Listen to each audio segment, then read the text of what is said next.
ಈ ಕರಿಬೇವು 3 ಬೆರಳಿಗೆ ಬರೋಷ್ಟು ಜೀರಿಗೆ ಬೆಳಿಗ್ಗೆ ಹಲ್ಲು ಉಜ್ಜಿದ ತಕ್ಷಣ ಇದನ್ನ ತಿನ್ನೋದಕ್ಕೆ ನಾವು ರೂಢಿ ಮಾಡ್ಕೊಂಡ್ರೆ ನಮ್ಮ ಆಯುಷ್ಯ ಪೂರ್ತಿ ಕೂದಲು ಉದುರಬಾರ್ದು ಅಂತ ನಿಮ್ಮ ತೀರ್ಮಾನ ಇದ್ರೆ ಕೂದಲು ಉದುರಂಗಿಲ್ಲ ಇದಕ್ಕೆ. ಓಕೆ, ಒಂದು ವೇಳೆ ಕಣ್ಣು 70-80 ವರ್ಷ ಆದ್ರೆ ಈ ಕನ್ನಡಕ ಬೇಡ ಅಂತ 100ಕ್ಕೆ 100 ರಿಸಲ್ಟ್ ಇದು. ಆಮೇಲೆ ನಿಮಗೆ ಗ್ಯಾಸು ಅಸಿಡಿಟಿ ಆಗ್ತದೆ, ಆ ಗ್ಯಾಸು ಅಸಿಡಿಟಿಯನ್ನು ತೆಗಿತದೆ. ಆಮೇಲೆ ನಾಳೆ ದೇಹದ ಶಕ್ತಿ ಅಂದ್ರೆ ರಕ್ತ ನಿರೋಧಕ ಶಕ್ತಿ ಕಡಿಮೆ ಆದಾಗ ವಾತ ಅಂತ ಬರ್ತದೆ ದೇಹಕ್ಕೆ, ಅಂದ್ರೆ ಸಂದು ನೋವು ಬರೋದು ಅಥವಾ ನರಗಳ ದೌರ್ಬಲ್ಯತೆ ಬರ್ತದ. ಆ ಎಲ್ಲ ವೇದನೆಯನ್ನು ತೆಗಿಯಂತ ಶಕ್ತಿ ಐತಿ ಇದಕ್ಕೆ. ಆಮೇಲೆ ಸಕ್ಕರೆ ಕಾಯಿಲೆ ಬಂದ ಮೇಲೆ ಅಥವಾ ಬರೋದಕ್ಕಿಂತ ಪೂರ್ವದಲ್ಲಿ ಆ ಸಕ್ಕರೆ ಕಾಯಿಲೆಯನ್ನು ನಿಯಂತ್ರಣ ಮಾಡುವಂಥ ಶಕ್ತಿ ಐತಿ ಇದಕ್ಕೆ. ಆಮೇಲೆ ನಮಗೆ ದೇಹದ ಒಳಗಡೆ ಇರ್ತಕ್ಕಂಥ ಎಲುಬು ಏನೈತಿ ಅದು ಕ್ಯಾಲ್ಸಿಯಂ ಕೊರತೆಯಿಂದ ಬೆಂಡ್ ಆಗ್ತದೆ. ಆ ಕ್ಯಾಲ್ಸಿಯಂ ಅನ್ನು ದೇಹಕ್ಕೆ ಒದಗಿಸುವಂತ ಶಕ್ತಿ ಐತಿ ಇದಕ್ಕೆ.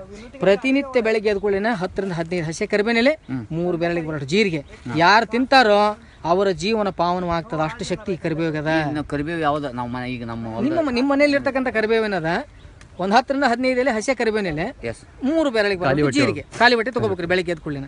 ಆಮೇಲೆ ನಿಮ್ಮ ಕಣ್ಣೀಗ ಒಂದು ಯಾವುದೋ ಒಂದು ಈಗ ಪತ್ರಿಕೆಯಲ್ಲಿ ಹಿಂಗೆ ನೋಡಿಕೊಳ್ಳಿ ಸಣ್ಣ ಅಕ್ಷರ ಕಾಣ್ತಾ ಇಲ್ಲ ನಿಮ್ಗೆ. ಎಲ್ಲಿ ನಿಂತಿರೋ ಇವತ್ತು ಕಾಣಲಿಲ್ಲದಂಥ ಸಮಯ 1-2 ತಿಂಗಳು ತಿಂದು ಅಲ್ಲೇ ನೀವು ಮತ್ತೆ ನೋಡಿದಾಗ ಆ ಅಕ್ಷರ ಕಾಣ್ಲಿಕ್ಕೆ ಶುರು ಆಕವು.